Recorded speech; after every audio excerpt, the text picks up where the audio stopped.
Bonjour, bienvenue sur la construction du réseau de Wessenheim et de son extension. Aujourd'hui, je voulais faire un petit point sur le plan de voie total du réseau de Wessenheim parce qu'effectivement, il y a eu des révisions. Là, on est à la révision 14 du plan de voie depuis le début, en 2009. Et du coup, je comprends que les gens se sentent un petit peu perdus. Rassurez-vous, moi je ne le suis pas, je sais exactement où je vais, mais par contre, c'est vrai que ça peut paraître un peu obscur quand on n'a pas le plan de voie sous les yeux. Donc, dans une vidéo précédente du mois de juillet, je mets en fiche en haut à droite, je vous avais parlé de la problématique du fait que la Purple Lane, qui est au repère K, et la voie de retournement ne pouvaient pas accéder directement en grille de la gare, comme je l'avais prévu initialement pour des questions de niveau, puisque cette partie-là est au niveau 6, cette partie-là est au niveau 5, alors que K et N, là ici, sont au niveau 4, donc de 4 à 6 ça fait 2 niveaux, et ici j'ai que 3 mètres, donc je ne pouvais pas faire une montée, sinon j'aurais eu des montées très très raides qui auraient été faciles en descente mais impossibles en montée. Donc du coup, la transit lane avec ses deux voies montantes et descendantes me permet de pouvoir aller à la fois sur le retournement et sur la Purple Lane qui elle est unidirectionnelle, hein, puisqu'on vient de l'hélice sud, on monte, on arrive ici sur le repère M, et du repère M, on peut directement descendre et accéder à la voie de descente ici, qui ensuite après permet de pouvoir aller à nouveau sur le grill de la gare cachée du niveau 2 ou reprendre l'évasion et arriver au niveau 1 de l'hélice ici pour être réinjecté. Donc ça c'est le changement qu'il y a eu au mois de juillet. Du coup ça a fait comme conséquence de changer le grill de la gare qui du coup maintenant est un petit peu différent puisqu'on a deux voies qui accèdent. Une voie pour les départs et une voie pour l'arrivée, mais qui peut être aussi utilisée en délestage pour aller vers la voie de maintenance. Et donc du coup, on a deux groupements de voies d'arrivée. Donc les voies d'arrivée en vert, les voies de départ en rouge. Ensuite, après, on a la voie 5 et 6 qui accèdent, qui contournent en fait la gare marchandise et qui est réinjectée sur le grill de la gare pour pouvoir ensuite après réinjecter sur le réseau. Donc ça, pour l'instant, c'est le plan de voie actuel qui est prévu, sachant que la partie la plus critique, c'est ce qu'on a ici, avec les zones de transfert et les 4 traverses jonction double. C'est pour le moment la solution que j'ai choisie qui me permet de pouvoir intégrer dans l'espace que j'ai le grill de la gare, qui permet aussi d'alimenter deux voies marchandises qui n'étaient pas initialement prévues, enfin elles étaient optionnelles, mais là du coup elles deviennent pertinentes parce que ça me permet de faire une gare marchandise et une gare principale en terminus. Et ces deux voies-là étant des voies, celle-là étant une voie surélevée puisque cette voie-là techniquement est au niveau 7, elle descend, elle rejoint la voie au niveau 6 ici, et ensuite elle est réinjectée et elle peut partir ici et redescendre sur la rampe sud.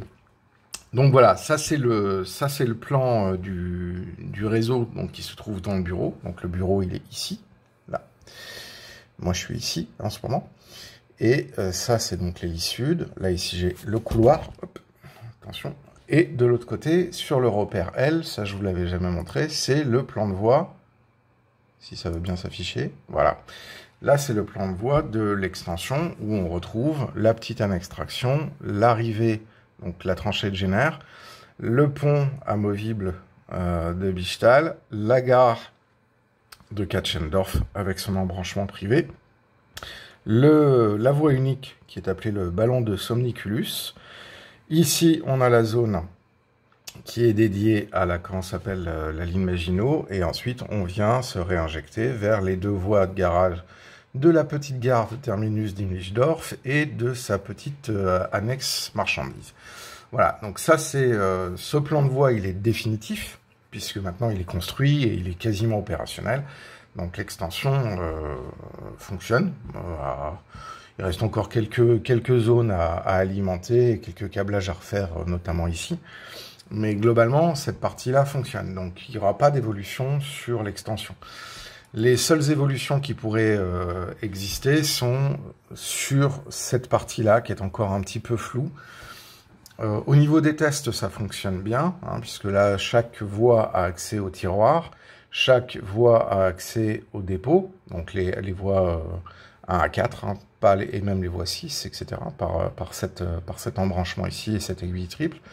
Et donc du coup, le dépôt permet de faire arriver des locomotives directement sur le grill de la gare, sans gêner les circulations entrantes et montantes. Alors après, j'ai encore un problème conceptuel, c'est que cette traverse jonction double là est ce qu'on appelle le nœud d'encombrement. Et donc effectivement, les arrivées et les départs arrivent sur le même nœud. Donc si j'ai une arrivée et un départ, j'ai ici une zone d'attente, entre guillemets de buffer, et on voit que ces deux cantons-là sont des cantons traversants, c'est-à-dire que les trains n'ont pas le droit de s'arrêter parce qu'il n'y a pas la distance suffisante entre ce dispatch ici entre les voies et l'entrée du grill de la gare. Donc ça, c'est le problème actuel que j'ai par rapport à l'analyse du plan de voie, c'est qu'effectivement j'ai un goulot d'étranglement ici et du coup sur le grill horaire, la grille horaire des départs et d'arrivée des trains, c'est cet espace-là qui était un petit peu délicat à devoir gérer. Donc je suis encore en train de me demander si je garde cette configuration-là ou si ça va un petit peu changer. Étant entendu que toute cette partie-là du réseau, j'aimerais bien les garder en fait. Donc voilà. Maintenant ensuite la voie panoramique, on se rend compte qu'elle arrive, donc le tunnel des Canonniers sort ici, et ensuite après on a une voie panoramique. Là pour l'instant elle a un tracé qui suit en fait la voie de montagne, puisqu'elle est techniquement elle est au-dessus. Il y aura peut-être une évolution, je ferai peut-être un décrochement comme ça, une courbe contre courbe. Je ne sais pas encore très bien, mais ça c'est sur la gestion de la structure. En tout cas, ça n'est pas changé. Une partie ici qui n'est pas changée. Il y a eu le rajout de la transit lane et la modification ici. Ça, c'est la révision 14. Voilà ce que je pouvais vous dire sur le tracé du réseau schématique. Si vous avez aimé les vidéos, je vous invite à laisser un commentaire dans l'espace commentaire. N'hésitez pas non plus à laisser un petit pouce bleu, ça nous fait plaisir. Et puis abonnez-vous à la chaîne si vous voulez en savoir plus et suivre la construction du réseau Wüstenheim. Et n'oubliez pas de cliquer sur la cloche pour être notifié lors des prochaines sorties. Et je vous dis à très bientôt pour une autre vidéo.